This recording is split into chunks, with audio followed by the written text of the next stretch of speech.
네, 더 정치 시작하겠습니다. 국민의힘 권성동 원내대표가 당대표 직무 대행을 맡은 지 20여일 만에 대행에서 물러났습니다. 사퇴 직전에 배현진 최고위원에 이어서 조수진, 윤영석 최고위원도 줄줄이 물러나면서 당의 비대위 체제에 힘을 실어주는 모습이었습니다.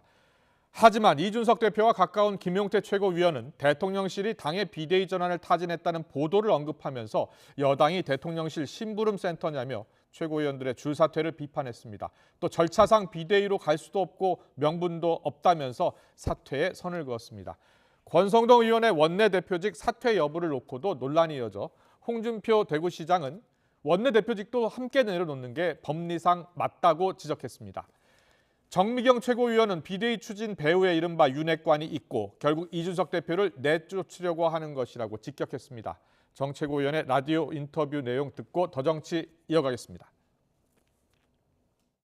처음에는 설마 했거든요. 근데 이제 지금 와서 보니까요.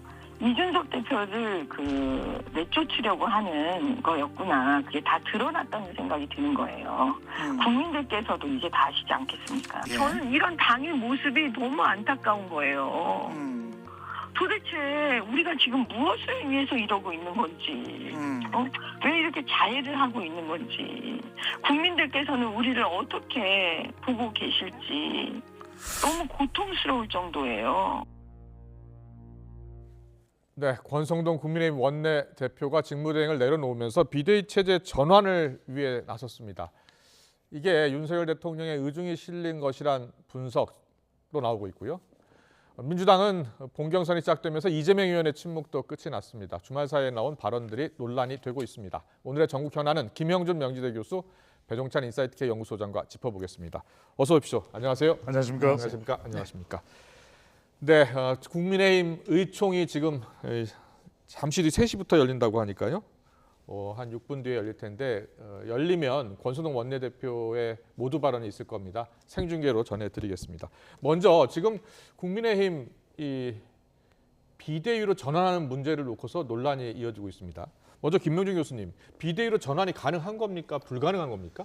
일단은 지금 현재 조건은 가능해요. 조건은 가능하다는 얘기는 뭐냐면 당원당규상에 보면은 96조 1항에 비상대책이라는 것은 어떻게 해서 최고위원의 기능이 상실되거나 네. 아니면 당대표가 고리됐을 경우라고 얘기가 나오는데 문제는 그 두 가지만이 아니에요. 당의 비상 상황이 발생했을 경우에 가능한 거죠. 예. 그러니까 지금 꼭 최고위원이 전원 사퇴해야 되느냐 해야 돼. 그거는 실은 큰 문제는 안 돼요. 그렇군요. 당연히 비상 상황이니까. 네. 두 번째는 문제는 이제 비대위로 전환하려 하더라도 규정상 전국위원회에서 의결을 거쳐서 당 대표 또는 당 대표 권한 대행이 임명한다고 돼 있어요. 등이 아니에요. 딱 두 사람 이외에는 임명을 할 수가 없습니다. 그럼 현재 임명할 수 있는 사람은 이준석 대표 한 사람이네요. 근데 지금 할 수는 없는 상태고. 그러니까요. 그다음에 지금 권한 대행이 없잖아요. 그렇죠. 직무 대행은 있어도. 그렇습니다. 그렇기 때문에 이 규정상으로 따진다면은 아무리 무슨 의총에서 비대위로 전환자 의결한다 하더라도 네. 결국은 절차적 정당성을 지키려고 한다면 이 당원당규를 따라야 되는데 이 당원당규 96조 3항에 딱 걸려 있는 거예요. 그러니까 이 문제가 해결되지 않으면 어떠한 형태든 간에 그런 편법이라든지 꼼수라든지 그런 비난을 받을 수밖에 없기 때문에 이것에 대한 논란의 결국은 핵심은 이 문제를 풀 수 있는 사람은 지금 전국위원회 의장으로 있는 서병수 그렇군요. 의원이 결국 이 문제를 풀어야 되는데 본인도 그래요. 이 명분이라든지 근거가 약하기 때문에 어떻게 할 수가 없다고 얘기한 것도 이 규정상의 해석상에 나온 문제라고 저는 봅니다. 그렇다면은 당원 당규를 바꿔야 된다는 말씀이시네요. 그렇습니다. 예. 그래서 실제로 보면 이제 그 96조도요. 당원 부칙에 나와 있는 거예요. 그래서 전국위원회를 열어서 당원 당규를 일단 먼저 개정을 하고 그리고 비상대책위원장을 두 사람만이 아니라 다른 방식으로도 임명할 수 있게끔 한 다음에 네. 그리고 나면 비대위원회가 구성이 절차적 정당성을 갖추기 때문에 가능하다. 근데 그거를 거치지 않으면 엄청난 후폭풍 내용에 또 쌓일 가능성이 있다고 봅니다. 그렇군요. 절차를 밟아야 하는데 결국 당원 당규를 바꿔야 한다는 겁니다. 배 소장님, 당원 네. 당규를 바꿔서 비대위가 출범하는 순간 이준석 대표는 돌아올 수 없는 거죠. 그러니까 명분상 당위적으로 안 만든 거죠. 네. 그러니까 임기 아직 대통령 임기 3개월도 안 된 집권 여당이 비대위를 구성한다. 이해가 됩니까? 이해가 되지 않죠. 그것도 멀쩡히 지금 대표가 당원권 6개월 정지돼 있는 상태에서 네. 그것도 대통령과 당대표 직무대행 사이에 받은 문자에 이준석 대표를 쳐내기로 한 정황이 이제 포착이 되고 확인이 된 거잖아요. 그러니까 궁여지책으로 비대위로 갈 수밖에 없어요. 지금 당헌 당규가 별로 중요하지가 않아요. 네, 네. 당헌 당규는 그러면 원칙적으로는 손대면 안 되는 거잖아요. 그런데 배현진, 조수진, 윤영석 차례로 사퇴하는 이유가 뭡니까? 지금 그러면 남아있는 최고위원은 이준석 대표와 관련되는 사람 외에는 지금 줄줄이 사퇴해요. 예, 예. 이게 말이나 될 법한 일은 아니잖아요. 그런데 그렇게 하는 이유는 뭐냐? 벌써 확인이 된 거죠. 네. 윤석열 대통령이 이준석 대표가 돌아오는 것을 원하지 않는다. 아. 문자 통해서 하게 됐잖아요. 예. 그럼 할 수 있는 게 뭐냐? 비대위로 갈 수밖에 없는 것이고 비대위는 계속 할 수가 없습니다. 그러니까 혁신한다 여기서 또 비대위원장이 큰 역할을 한다. 아니 대통령이 임기 초반이고 집권 여당은 민생과 또 정치개혁 현안을 주도 나가야 되는데 여소야대 국면에서 전혀 그걸 못하고 있는 상황에서 비대위원장이 그거 못하죠. 그렇다면 결국 윤핵관 또 윤핵관이 아닌 사람 또 이준석 대표 혼전에 혼선을 거듭하는 가운데 그러니까 빨리 누가 리더십으로 당대표가 돼서 당을 다독거리고 윤석열 정부를 지원할 수 있는 집권 여당의 역할을 할 수 있냐. 이게 핵심인데 다 대안이 없어요. 네. 대체안이 없어요. 그러니까 지금 재갈량이 100명이 오고 1000명이 오고 10,000명이 와도 해결책이 없어요. 네. 그 어떻게 갈 문제인 것 거죠. 같습니까? 이제 비대위 체제로 갈 것 같습니까? 갈 수밖에 없다니까요. 그러면 이준석 대표가 가만히 있겠습니까? 가만히 안 있죠. 예. 근데 가만히 안 있으면 이준석 대표를 다시 수용을 할까요? 그러면 대통령이 통 크게 담대하게 그래 이준석 대표 우리 손잡고 함께 나갑시다. 이제는 국민들이 믿지도 않을 거예요. 당 내에서도 멍미 이렇게 될 거란 말이에요. 그래서 이건 뭐냐면 네. 끝도 밑도 없는 지금 자충수에 빠져 있는데 그래서 이걸 어떻게든 머리를 맞대서 저도 해법이 안 나옵니다. 김영준 교수님이 해법이 있는지는 모르겠는데 여쭤볼게요. 예. 이게 힘든 거죠. 그렇군요. 어떻게 해야 됩니까? 크게 이준석 대표가 가만히 있지 않을 것 같은데요? 아니요, 크게 세 가지 예. 해법이 있어요. 예. 첫 번째는 비대위 체제로 가려고 한다면 이건 당헌 당규를 개정해서 전국위를 열어서 네. 일단 당헌 당규를 개정한 다음에 개정하고, 비대위로 가는 거. 이거는 예. 가장 합법적 절차를 거치는 겁니다. 예. 시간이 걸릴 뿐이지 결코 불가능한 건 아니다. 네. 두 번째는 뭐냐면 지금 원래 그 당헌 당규 29조 2항에 따르면 당 대표가 사고 올 경우는 직무 대행으로 원내대표 그다음 최고 득표를 한 최고위원 순서로 돼 있어요. 네, 네. 그러니까 지금 원내대표가 직무대행을 그만뒀다고 한다면 두 번째 나오는 대안은 뭐냐면 그러면 권성동 원내대표도 물러나서 네. 새로운 원내대표를 뽑은 다음에 그 새로운 원내대표가 나머지 6개월 돌아올 때까지를 맡아서 하는 방법 두 번째 방법이 있는 거고요. 그렇군요. 네네네. 예. 이 방법이 이제 그래도 나름대로 합의를 할 수 있는 부분들이 있는 거고요. 아, 예. 세 번째는 뭐냐면 그렇게 하더라도 문제가 된다고 한다면 직무대행에 포함해서 당대표 직무대행에 대한 것만 비대위를 그건 조혜진 의원이 얘기를 한 거예요. 그러니까 다시 얘기해서 5개월까지만 딱 하고 그다음에 다시 이준석 대표가 돌아와서 정상적으로 하는 거. 이 세 가지밖에 없는 겁니다. 현실적으로. 그러나 상황이 이렇게 지금 뭐 석 달도 안 됐는데 취임한 지 두 번째, 세 번째는 너무 제가 볼 때 평이한 방법이기 때문에 네. 비대위 체제로 전환될 수밖에 없다고 한다면 거기에 합당한 절차를 거쳐야죠. 그렇지 않으면 이 정부의 정체성이 무너지는 거예요. 윤석열 정부가 가장 강조했었던 거는 뭐냐면 법과 원칙이라는 거를 그렇게 강조를 했는데 그걸 당헌 당규를 무시하고 나서 체제로 전환시킬 수 있다? 안 됩니다. 그거는. 예. 그래서 시간이 걸리더라도 네. 오히려 당헌 당규 개정을 통해서 비상대책위 위원장을 임명하는 규정을 새로 만든 다음에 네. 비대위로 전환하는 것이 가장 확실한 방법이라고 저는 봅니다. 알겠습니다. 자, 이런 가운데 오늘 윤석열 대통령 지지율 조사 결과가 나왔는데요. 네. KSOI 조사 결과입니다. 지난주에는 갤럽 조사가 30% 이하로 떨어졌고 오늘 나온 조사는 KSOI 조사인데요. 28.9% 떨어졌습니다. 30% 선이 또 붕괴된 건데요. 그런데 만약에 비대위 체제로 전환을 한다면 윤석열 대통령 지지율에는 어떤 영향을 미칠 것 같아요? 비대위 한다고 해서 뭐 지지율에 보탬될 게 있을까요? 당장에 예. 없는 거죠. 왜냐하면 여전히 비대위로 간다 하더라도 비대위원장이 누구 되느냐 1번 고민이죠. 그러면 비대위 만들면 이준석 대표와 관련된 사안은 수습이 되나요? 네. 내용은 잠재워지나요? 이거 안 잠재워집니다. 최근에 여론조사 보니까 20대 지지율, 특히 60대 지지율 다 크게 하락하고 있던데요. 세대별, 지역별, 직업별 다 무너졌죠. 네. 국민의힘도 그렇고 대통령의 지지율도 그렇고. 그러니까 비대위는 말 그대로 비대위일 뿐이니까 빨리 새로운 당의 리더십이 세워져야 되거든요. 그리고 그 리더십이 단순히 이른바 윤핵관 중에서 누군가가 된다? 그러면 바뀌었다고 생각할 국민이나 또는 유권자가 몇 명이나 되겠습니까? 네. 그러면 여전히 당은 수습을 못하고 그러면 이준석 대표 문제는 고스란히 남게 되고 중도층과 20대, 30대 남자와 그리고 여성 지지층들도 계속해서 혼선을 겪을 수밖에 없는 것이고 심지어는 지금 대통령의 지지율이 20%대로 발표되는 조사에서 내려갔다는 것은 윤석열 대통령에게 투표했었던 48%의 투표자들도 이탈을 하고 있다는 것이거든요. 예. 그러면 지금 제일 궁금한 부분은 이럴 거예요.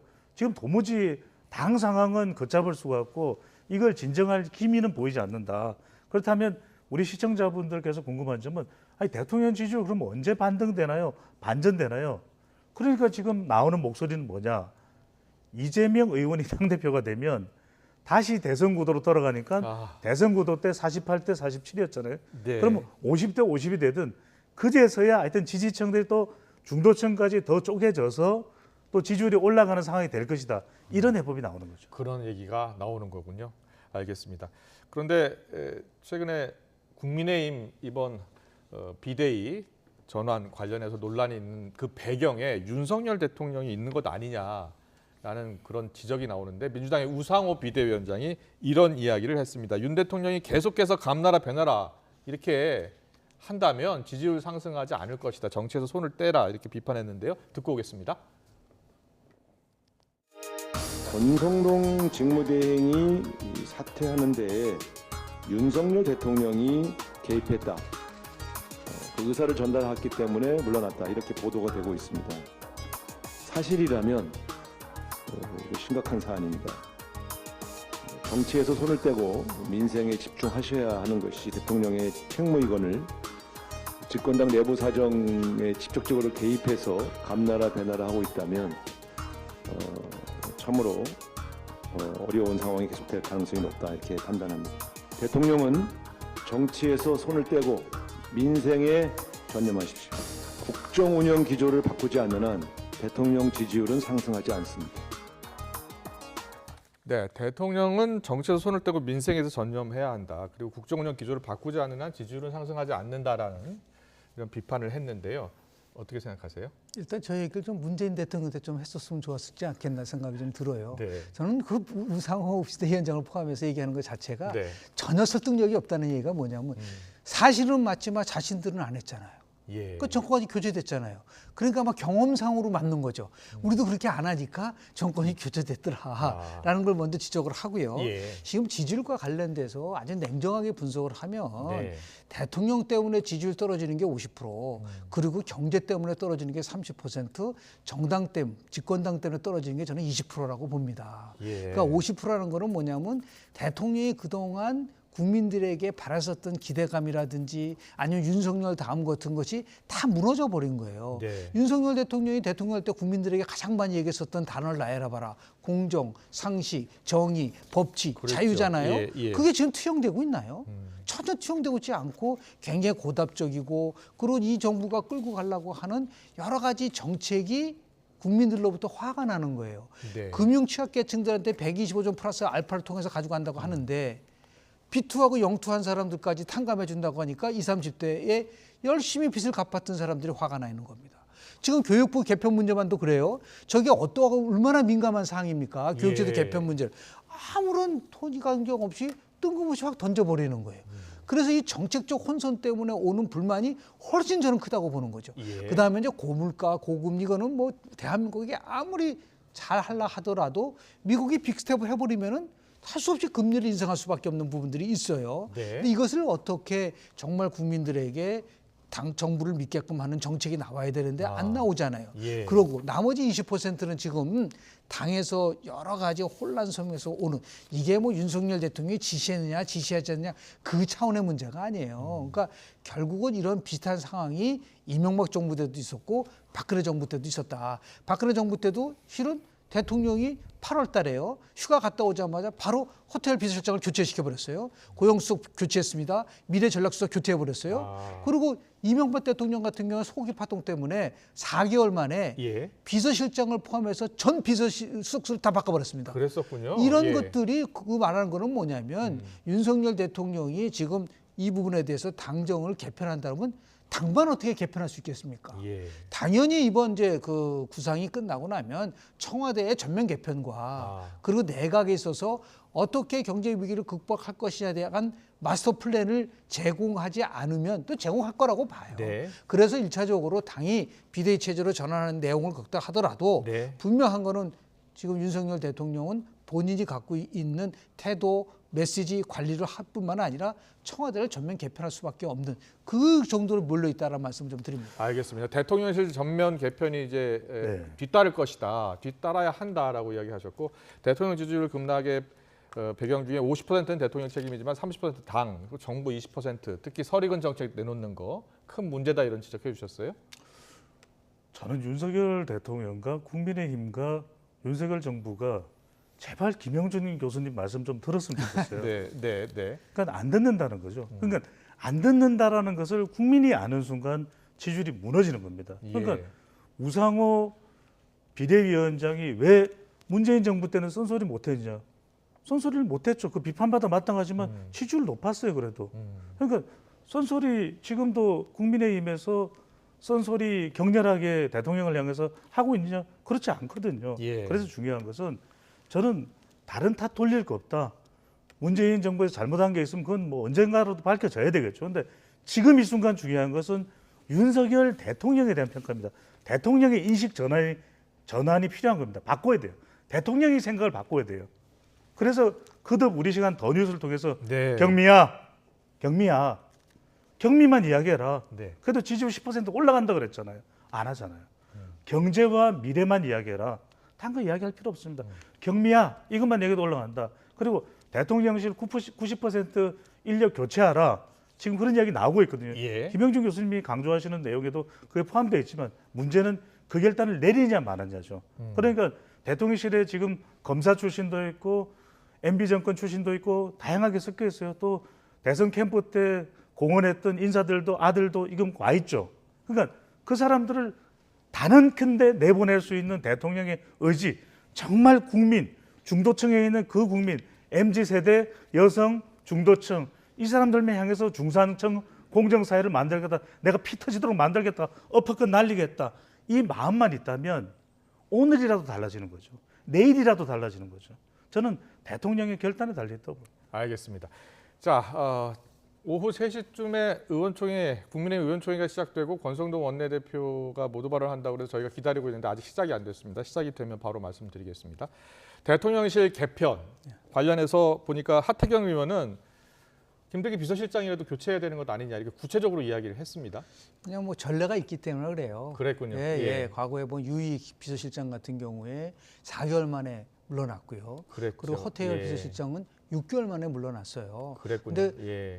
특히 이제 박근혜 정부 때 허태열 실장이 물러날 때 제일 먼저 문제 삼았던 게 뭐냐면 인사와 관련된 부분이 잘못됐다 그래서 갈았거든요. 그랬군요. 예, 그게 좀 예. 상황이 거의 비슷해요. 아. 그 초기에 이렇게 전폭적으로 바꾸고 지금 제가 볼 때는 그 당시에 제가 이제 비판을 MB 정부 때 많이 하면서 노선을 국정운영 기조라고 그랬지 않습니까? 네. 그때 비즈니스 프렌들이 감세하면서 너무 부자 쪽으로 가다 보니까 이명박 대통령이 우리 같은 서민의 생각하지 않아서 과거 지지했다 지지하지 않는다는 비율이 거의 40% 육박했어요. 조사를 한번 해보니까. 네. 그리고 굉장히 보수 쪽으로 강해졌기 때문에 바꾼 기조가 친서민 중도 실용 노선으로 바꾼 겁니다. 그러니까 이번에도 마찬가지예요. 국정운영 기조에서 상식과 공정이라는 거가 굉장히 높이 관심 있게 봤는데 비상식적인 일들이 막 나온단 말이에요. 네. 이걸 어떻게 해결? 그래서 제일 중요한 거는 대통령의 인식 구조를 바꿀 때 그럼 어떤 면을 바꿀 거냐라는 거죠. 저는 그래서 좀 휴가시니까 네. 딱 세 개를 다시 한번 세 개. 읽어보시라고 하고 싶어요. 예. 첫 번째는 뭐냐면 작년이죠. 3월 24일 날 검찰총장을 사퇴했을 때 사퇴변. 아, 그리고 작년 6월 29일 날 대통령 딱 선언했을 때 선언문. 저는 오늘 다시 한번 읽어봤어요. 정말 좋은 말을 많이 썼어요. 국민의 상식에 기반해서 정치를 하겠습니다. 본인이 무슨 말을 했는지 한번 되돌아봐라. 다시 한번 쭉 한번 보시라는 거예요. 거예요. 그리고 대통령 취임사를 한번 보시라고. 네. 그러면 자유라고 한다고 한다면 자유를 35번 얘기를 했는데 그럼 자유가 지켜지기 위한 기본이 뭐라고 생각하는지에 대한 부분들. 그리고 국민들이 청년들의 이 허탈함을 해소시켜주겠다고 했는데 지금 과연 우리 정책이 청년들의 이런 분노를 해탈해 줄 수 있는 것인지 네. 다시 한번 상세히 본인이 얘기했던 부분들에 대한 것들을 한번 체크를 한번 해보시라 이거예요. 그렇군요. 그래서 예. 빨리 윤석열 다음으로 돌아가고 그동안 생각했었던 여러 가지 생각, 태도, 신념에 대해서 굳건히 점검하지 않으면 저는 개편을 하더라도 결국 무게감이 실리기가 어려울 수도 있다는 말씀을 좀 드립니다. 그렇군요. 윤석열 대통령이 지금 여름 휴가에 들어갔는데 일단 지방 내려가는 일정을 취소하고 전국 구상에 몰두를 하고 있다고 하는데 어떤 대책을 내놓을지가 궁금해요. 결과적으로 김영준 교수님 말씀대로 지금 수많은 방송에서 조언과 해법을 쏟아내고 있거든요. 네. 특히 우리 YTN을 필두로 해서. 근데 그 이야기를 수용을 해야 말이죠. 그러니까 중요한 것은 저는 쉽지 않을 것이다. 네. 허태열 비서실장이 물러나고 온 비서실장이 일을 잘 해결했나요? 유익 비서실장이 물러나고 나서 온 비서실장이 문제 해결을 잘했나요? 결국 대통령이 제일 중요하다는 말씀이시죠? 그럼요. 예. 아무리 주변 사람 바꿔봐야 소용없는 일이고. 네. 그래서 저는 뭐냐, 대선 때 윤석열 당시 후보가 지금 대통령이 그렇게 할 수 있었던 것은 경쟁자가 있었어요. 그리고 문재인 정부에서 그렇게 할 수 있었던 것은 대립각에 서 있는 누군가가 있었어요. 네. 조국 전 장관이 있었고 또 추미애 전 장관이 있었거든요. 저는 8월 28일 이후로 윤석열 대통령은 그때야 그제서야 달라질 수밖에 없다. 이달 말이야 달라질 수. 왜? 이재명 당대표가 성큼 다가오고 있잖아요. 예. 그러면 저는 그런 정치적 자극이 될 만한 인물이 있어야 윤석열 대통령은 조금이라도 바뀔 가능성이 그렇군요. 있을 걸로. 예. 이재명 거의 당 대표라고 얘기하시는데 아직 거기 그렇죠. 단정할 수가 예. 없습니다. 단정할 수가 없어요. 8월 28일이죠. 예. 8월 28일. 그러니까 이달, 이달 이달, 28일입니다. 이달입니다. 28일 날 전당대회에서 결정이 되는데요. 여전히 뭐 각종 여론조사에서는 이제 이재명 의원이 앞서고는 있습니다만 또 끝까지 뚜껑을 열어봐야 되니까요. 자, 그러면 국민의힘 의총 연결을 하나요? 잠시 뒤에 하나요? 알겠습니다. 연결이 되면은 또 해볼게요. 민주당 전당대회 이재명 의원 얘기 좀 해보겠습니다. 이재명 의원의 발언이 좀 논란이 됐었죠. 저학력 저소득층이 국민의힘 지지가 많다. 여기에 대해서 이야기한 것에 대해서 이제 언론의 왜곡 보도 때문이다라는 이야기를 했고요. 또 법인카드 유용 의혹과 관련해서 참고인이 숨진 사건을 들고 자신과 엮으려한다 이러면서 무당의 나라가 됐다 이렇게 비판을 해서 논란이 됐습니다. 직접 들어보겠습니다. 소득 200만 원 이하 되는 분들 60%가 국민의힘 후보를 찍었다. 60%가. 뭐 팩트잖아요. 사실인데 제가 그래서 이 얘기를 안타깝다. 이 언론을 장악한 측에서 물론 일부지만 일부는 악의적으로 그걸 왜곡을 해가지고 좋은 거는 전달 안 해주고 나쁜 거는 전달하는데 과장하고 없는 것도 만들어서 사실인 것처럼 마구 보도를 하죠. 나라가 무당의 나라가 돼서 그런지 아무 관계도 없는 사람이 검찰, 경찰의 강압 수사를 견디지 못해가지고 언론과 검찰이 나를 죽이려 한다 이러면서 돌아가신 분들이 있는데 그게 이재명과 무슨 상관이 있습니까? 네, 지금 이 의원의 저소득층 관련 발언을 두고서는 당권 주자인 박용진, 강훈식 의원 위험한 발상이다. 노골적인 선민 의식이다라고 비판을 했습니다. 김영주 교수님 저 발언 어떻게 들으셨어요? 이재명식 화법이죠. 쉽게 해서 갈라치기 하는 화법이라고 보는데 네. 일단 우리 여론조사를 통해서 저걸 확인했다고 그럴 것 같아요. 연구소에서 발표한 여론조사 결과를 가지고 얘기를 했다고 하는 것 같은데요. 자, 그렇다고 한다면은 몇 가지 이제 잘못된 해석이라고 얘기를 하고 있는 게요. 네. 그렇다고 한다면은 강남 쪽에서 이재명 후보 지지가 많이 나와야죠. 그렇죠? 네. 왜냐면 부자 측에서는 지지를 받았다는 거 아니에요? 그 저소득층에서만 받았다는 게 예. 이해가 이제 안 갈 뿐만 아니라 두 번째는 논리상 업법상 말이 안 된다는 거예요. 예. 본인이 예를 들어서 20대 또는 아니 저학력 저소득층에서 지지를 못 받았는데 그 못 받은 게 네. 왜 언론 탓인가요? 문재인 정부가 5년 동안 소득주도 성장이라든지 아니면 부동산이라든지 최저임금 급격한 인상 때문에 일자리 잃었기 때문에 저소득 저학력층에서 결국은 이탈한 거기 때문에 언론 탓을 하는 게 아니라 문재인 탓을 해야죠. 예, 알겠습니다. 잠시만요. 네. 권성동 원내대표 지금 국민의힘 의총 비대위로 가느냐 마냐를 놓고서 회의를 합니다. 권성동 원내대표의 발언을 직접 들어보겠습니다. 의 조치가 필요합니다. 한편 지난 주말 최고위원들의 사퇴가 이어졌습니다. 의결권을 갖고 있는 최고위 구성원 5명 중 5명이 사의 표명을 했습니다. 게다가 당 대표는 사고 상태입니다. 위기 극복을 위한 정상적인 당무 심의 의결이 불가한 상황이라는 평가가 다수를 이루고 있습니다. 이와 같은 당의 비상 상황을 극복하기 위해 의원 여러분들의 중지를 모으고자 의원총회를 소집하였습니다. 대한민국이 직면한 위기 극복을 위해 윤석열 정부의 성공이 절실합니다. 하루라도 빨리 위기를 수습하고 국정을 뒷받침해야 합니다. 오늘 의총 전 초선 의원님들, 재선 의원님들 3선 이상 중진 의원님들과의 릴레이 간담회를 했습니다. 현재의 혼란을 극복할 수 있는 현실적 방법은 비대위 체제로의 전환이라는 다수의 목소리를 들었습니다. 의원 여러분의 총의와 용단을 부탁드립니다.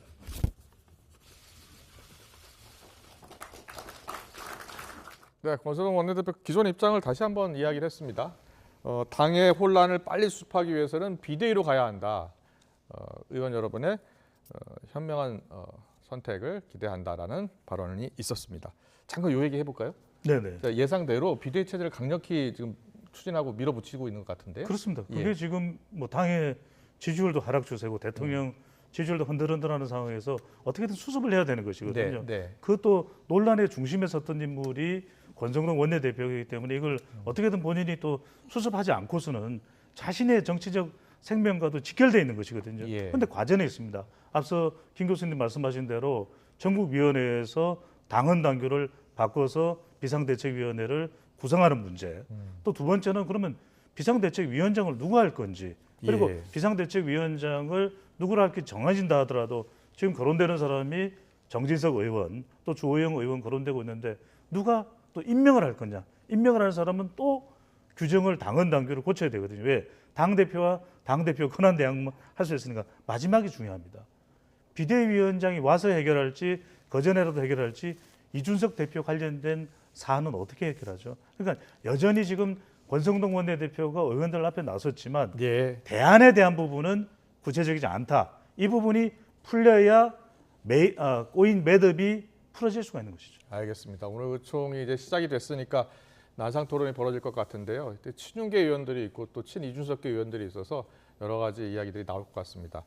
관련해서 어떤 이야기들이 나왔는지는 잠시 뒤 이어지는 시간에 좀 더 자세히 알아보겠습니다. 김은희 교수님 앞서 하시던 말씀, 이재명 의원의 발언들. 그렇습니다. 예. 그래서 논리적으로 따지면 이렇게 얘기를 했었어야 되는 네, 거죠. 네.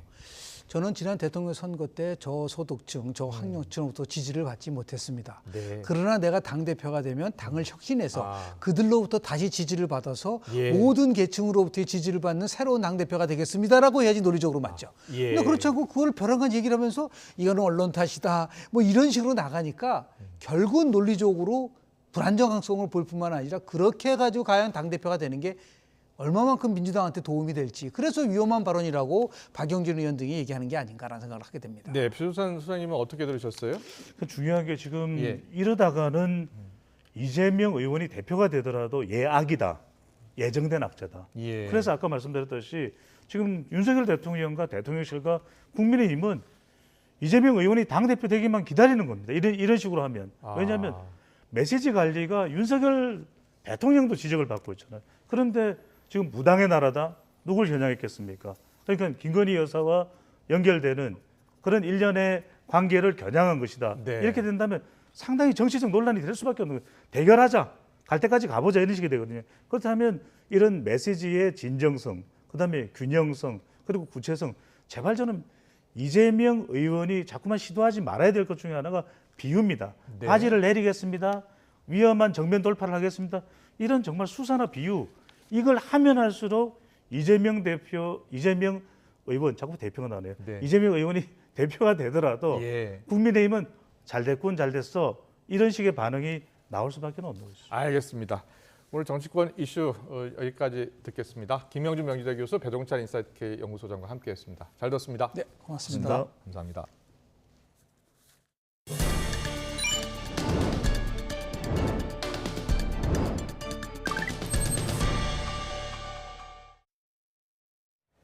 주택시장이 금리 인상과 경기 침체 등으로 대세 하락기에 접어들었습니다.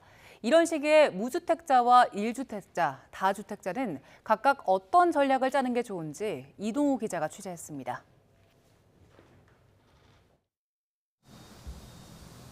서울 마포구 염리동의 한 신축 아파트. 전용 면적 59제곱미터가 최근 14억 1천만 원에 거래돼 지난해 8월 최고가 17억 원에 비해 3억 원 가까이 떨어졌습니다. 매도인과 매수인의 간극차가 굉장히 큽니다. 그래서 현재는 금매만 거래가 되고 있는 상황이에요. 한국은행이 금리를 한꺼번에 0.5%포인트 인상하는 빅스텝을 단행한 데다 미국은 2달 연속 0.75%포인트 올리는 자이언트 스텝을 밟으면서 주택시장은 직격탄을 맞고 있습니다. 강남권 아파트도 수억 원씩 떨어지고 수도권 아파트는 30% 가까이 시세가 급락하고 있습니다. 향후에 한국은행 총재가 2.75포인트에서 3.0포인트까지 올린다는 계획을 갖고 있기 때문에 또 한 번 금리가 올라갈 가능성이 있어서 주택 가격은 더 하락할 가능성이 높습니다. 이 같은 상황에서 무주택자들은 서두르지 말고 청약에 집중하는 것이 좋습니다. 가격 조정이 나타나고 있어서 서두를 필요는 없습니다만 생애 최초 주택 구입자에 대한 세금이나 대출 혜택이 있는 만큼 급매물을 살펴볼 필요가 있고 정부 공급 계획이 나온다면 청약을 중심으로 내 집 마련에 나서볼 것을 권합니다. 1주택자들은 대세 하락기를 더 핵심 지역으로 갈아타는 기회로 삼을 필요가 있다고 조언합니다. 1주택자는 다주택자들의 급매물이 나오면 이를 통해서 갈아타기 전략을 세우는 것도 바람직한데 주택담보대출 원리금 상환액이 소득의 50%를 넘지 않도록 계획하는 것이 바람직하겠습니다. 다만 집을 사고 팔기 어려운 거래 절벽 시기인 만큼 집을 먼저 파는 것이 중요하다고 강조합니다. 집을 갈아타려는 실수요자들은 종전집을 팔고 새 집을 사는 이른바 선매도 후매수 원칙을 지키는 것이 좋습니다. 다주택자의 경우 이 기회에 집을 정리하는 것이 유리하다는 의견이 대세입니다. 금리 추가 인상, 거품 붕괴, 경기 침체 우려 등으로 집값이 급락할 경우 큰 손해를 볼 수도 있기 때문에 몸집을 줄이는 슬림화 내지는 다운사이징 전략이 바람직해 보입니다. 전문가들은 금리 인상으로 당분간 집값 하락이 불가피한 만큼 매매에 신중하게 접근하고 자신의 유동성을 충분히 고려하는 것이 중요하다고 강조합니다. YTN 이동호입니다. 정부가 제시한 세제 개편안이 국회를 통과할 경우 부부 공동명의 1주택자의 종합부동산세 부과 기준선이 시가 22억 원 선까지 올라가는 걸로 나타났습니다. 부부 공동명의자 기준으로는 상위 1% 이내 주택을 보유한 사람만 종부세를 부담하는 셈입니다. 정부 당국에 따르면 2022년 세제 개편안에 담긴 부부 공동명의 1주택자의 내년 종부세 기본 공제는 공시가 18억 원입니다. 종부세 기본 공제가 현행 6억 원에서 9억 원으로 올라가면서 부부 공동명의 1주택자의 기본 공제가 12억 원에서 18억 원으로 오르게 된 겁니다. 한국은행은 향후 물가와 성장 흐름이 현재 전망을 크게 벗어나지 않으면 기준금리를 0.25%포인트씩 점진적으로 인상하는 게 적절하다고 밝혔습니다. 이에 따라 미국 연방준비제도가 금리를 2차례 연속 0.75%포인트씩 올렸지만 오는 25일 열리는 한은금융통화위원회에서는 0.25%포인트 기준금리 인상이 유력합니다. 이어 한은은 올해 연간 소비자 물가 상승률은 5월 전망 수준인 4.5%를 상당폭 넘어서고 올해 경제 성장률은 전망 수준인 2.7%를 소폭 밑돌 것으로 내다봤습니다. 국내 5대 시중은행의 가계대출 잔액이 7개월 연속 감소했습니다. 금리 상승으로 이자 부담이 늘어나자 대출을 자제하고 빚을 갚자는 심리 등이 영향을 미친 걸로 보입니다. 지난달 28일 기준으로 KB국민, 신한, 하나, 우리, 농협은행의 가계대출 잔액은 모두 697조 7천억 원으로 6월 말보다 1조 8천억 원, 0.27% 줄었습니다. 5대 은행의 가계대출은 올해 1월부터 계속 줄어들고 있습니다. 특히 주택담보대출보다 금리가 높은 신용대출 잔액이 상대적으로 많이 감소했습니다. 사교육 걱정 없는 세상 등 19개 교육 관련 시민단체가 교육부가 추진하고 있는 만 5세 취약 학제 개편에 반대한다는 뜻을 밝혔습니다. 이들 단체는 오늘 오후 용산 대통령실 앞에서 기자회견을 열고 학제 개편이 학생들의 인생을 바꿀 수 있는 중요한 사안인데도 연유아 교육계나 학부모들을 상대로 최소한의 의견 취합조차 없었다고 비판했습니다. 또 정부가 교육체제를 손대려는 생각은 하지 않은 채 단지 입학 연령을 낮춰서 교육 격차를 해결하겠다는 건 국민을 우롱하는 일이라고 지적했습니다. 박순애 사회부총리 겸 교육부 장관은 초등학교 입학 연령을 만 6살에서 5살로 1년 앞당기는 방안과 관련해 해마다 1개월씩 12년에 걸쳐 입학을 앞당기는 방안도 검토할 수 있다고 밝혔습니다. 박 부총리는 오늘 한 라디오 방송에 출연해 너무나 많은 우려가 있다며 선호도가 낮다면 한 달씩 당겨서 12년에 걸쳐 갈 수 있겠다고 말했습니다. 앞서 박 부총리는 교육부의 대통령 업무 보고에서 이르면 2025년부터 3개월씩 입학 연령을 앞당겨 4년에 걸쳐 입학시키는 방안을 고려하고 있다고 밝혔습니다. 요즘 편의점에서만 구할 수 있는 상품들이 인기입니다. 색다른 걸 추구하는 MZ세대의 마음을 사로잡은 건데요. 고물가 시대에 가성비 좋은 자체 제품도 불티나게 팔리는데 편의점 상품이 뜨는 이유를 윤혜리 기자가 취재했습니다. 특정 편의점에서만 파는 소주입니다. 한 병에 13,000원인데 없어서 못 팔 정도입니다. 앱을 통해 실시간 재고를 확인할 수 있는데 이른 오전부터 반경 1km 이내 매장 60여 개 가운데 단 3곳을 제외하고 모두 동이 났습니다. 연예인이 개발에 참여했다는 스타 마케팅과 함께 발주 물량을 제한하는 희소성 전략이 주요했습니다.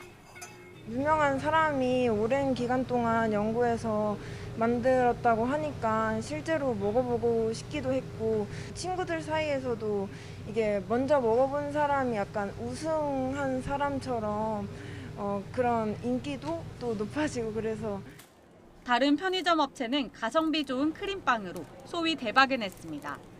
지난 1월 출시된 이후 매달 100만 개씩 팔리고 있는데 크림이 가득 찬 빵의 단면을 찍은 사진이 SNS에 올라오면서 입소문을 탔습니다. 안쪽에 크림이 와 이렇게 가득 들어가 있습니다. 하나에 4, 5천 원인 도시락은 식당 점심값이 부담인 직장인들이 애용합니다. 편의점 음식도 요새 좀 퀄리티가 높아져서 그냥 빠르게 한 끼 해결하기 편한 것 같아요.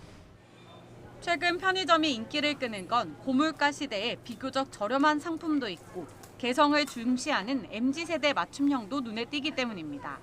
인터넷에서 이슈가 된 걸 오프라인으로 찾으러 돌아다니는 보물찾기 하는 그러한 이제 소비 행태를 보인다 이렇게 볼 수가 있고요. 24시간 운영이 강점이었던 편의점이 더 젊은 고객들을 확보하기 위해 공을 들이고 있습니다. YTN 윤혜리입니다.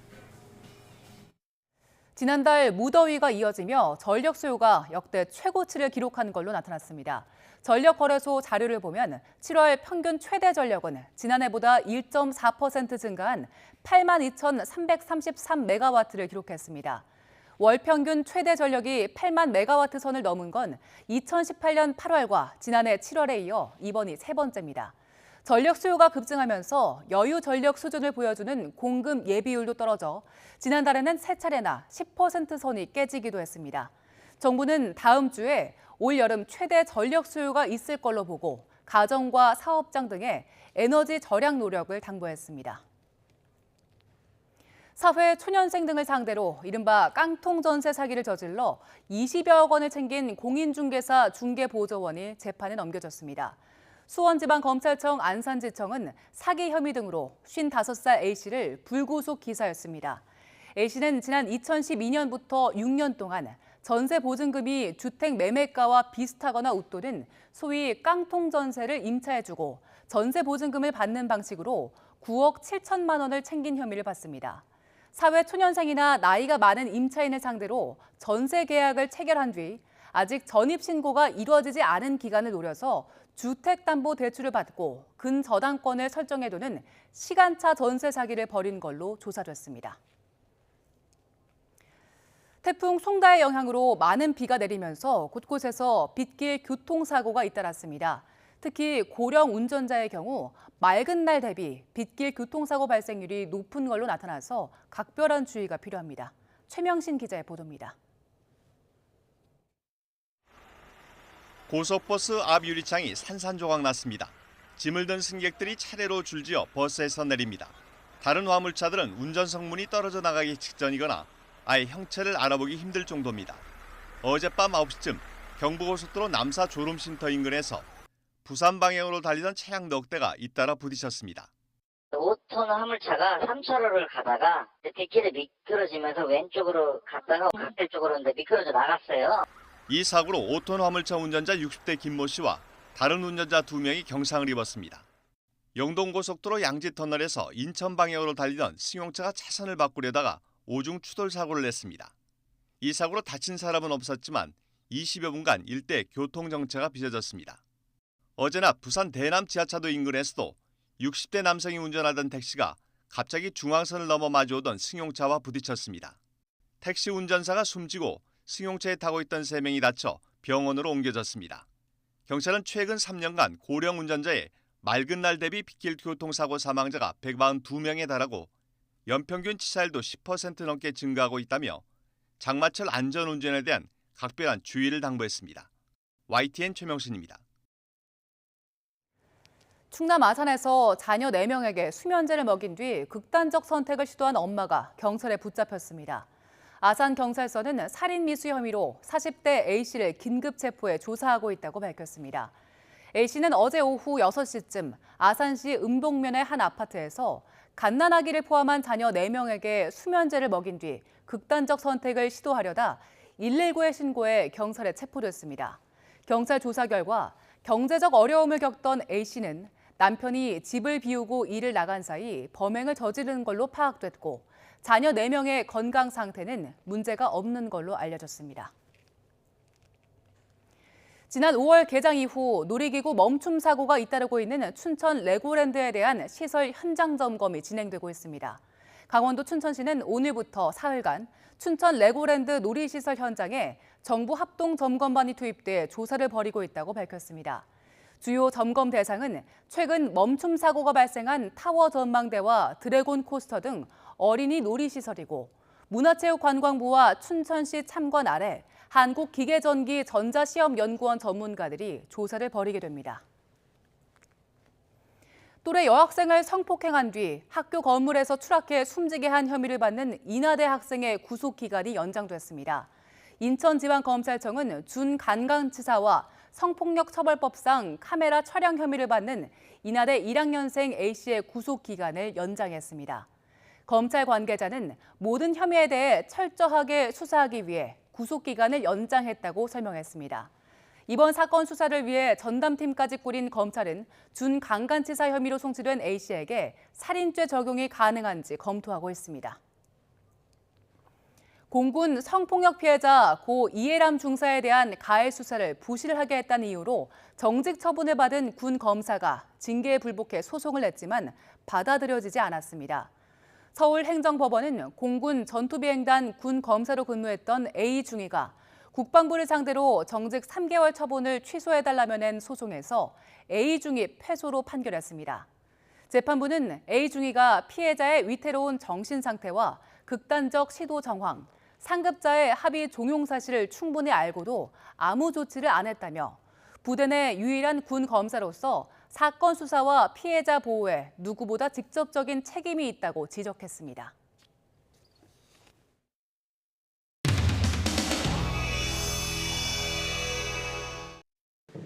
당대표 후보자 3분 서약서를 주시고 다음은 당대표 후보자 3분만 촬영하도록 하겠습니다.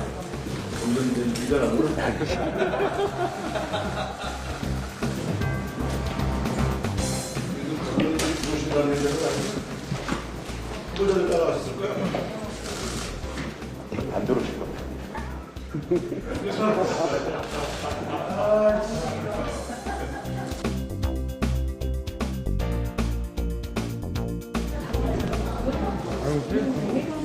카드 무효 참고인 조사받은 당사자 사망했는데 관련해서 혹시 입장 있으신가요? 법카를 바꿔치기 한 분이 그분이라고 들어갔는데 이해될 수 천천히 한 말씀만 좀 부탁드립니다. 이재명 의원과 관련해서 이 4번째 극단적 선택이 있었습니다. 이 부분에 대해서 이재명 의원님 입장을 좀 밝혀주시죠.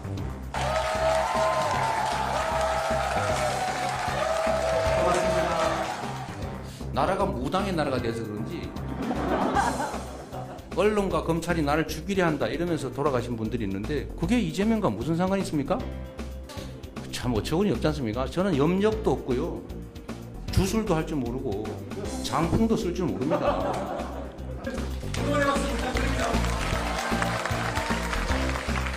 제가 혹시 몰라서 제가 이 말씀을 하나 꼭 이제 드러놔야 되겠습니다. 전국에 계시는 무속인 여러분, 일부의 주술적 일탈에 대해서 여러분이 희생당하시는 거 안타깝게 생각하고 어제 오늘 그냥 온 언론이 난리가 났어요. 제가 틀린 얘기했습니까? 제가 아는 바로는요, 고학력, 고소득자들, 소위 부자라고 불리는 분들이 우리 지지자가 더 많습니다. 저학력의 저소득층이 국힘 지지가 많아요. 이게 안타까운 현실인데. 언론의 영향을 그냥 일방적으로 받아서 그 프레임에 끌려가는 그야말로 우매한 대중이다 이렇게 규정하는 것 아닙니까? 어떻게 민주당의 당대표가 데려가는 사람이 뭐 언론을 탓하거나 무엇을 탓하거나 이런 관점을 가지는 것은 잘못된 습성이다. 저는 이렇게 생각합니다.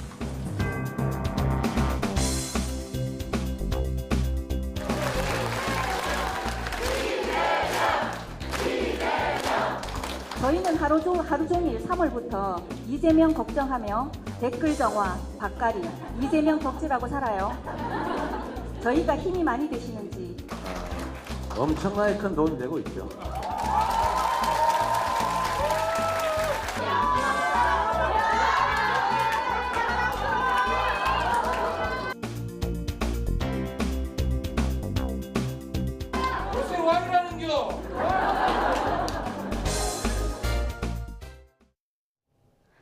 태풍은 모두 소멸했지만 수증기가 계속 유입되면서 현재 남해안과 제주도에 비가 내리고 있습니다. 반면 서울 등 내륙은 비가 소강 상태를 보이며 후텁지근한 날씨가 이어지고 있는데요. 밤 사이에는 비구름이 다시 강하게 발달하겠고 특히 내일 새벽부터 오전 사이 중서부 지방을 중심으로 국지성 호우가 예상됩니다.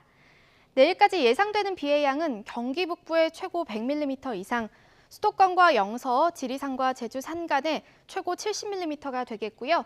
그 밖의 지역은 5에서 40mm의 비가 예상됩니다. 비는 내일 대부분 그치겠지만 중서부 지역은 모레 아침까지 이어지는 곳도 있겠습니다. 비가 내리지 않는 지역에서는 무더위가 기승입니다. 현재 충청 이남 곳곳에 폭염주의보가 내려져 있는데요. 밤 사이에도 열대야가 나타나는 곳이 많겠습니다. 서울과 대전, 광주 26도가 예상됩니다. 내일 낮 기온은 33도 안팎까지 오르겠습니다. 서울 30도, 대전 31도, 대구 33도가 예상됩니다. 날씨였습니다. 이슈를 더 쉽게 전해드리는 더 뉴스. 저희가 내일은 더 준비하겠습니다. 잠시 뒤 뉴스큐가 방송됩니다. 시청해주신 여러분 고맙습니다.